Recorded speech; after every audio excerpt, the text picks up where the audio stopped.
Mga boss, basahin natin to.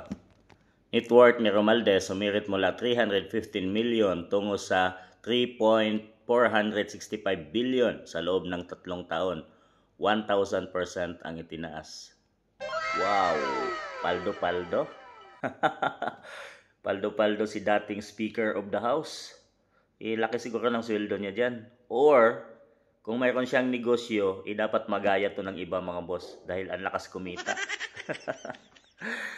From 315 million to 3.4 billion or 1,000% sa tatlong taon, mga boss. At siguradong lalaki pa to every year. O siguradong magiging billionaire na si Speaker of the House. Dating Speaker of the House. Wow. Kaya mga boss, dapat magaya nyo anong negosyo meron siya dahil malakas kumita.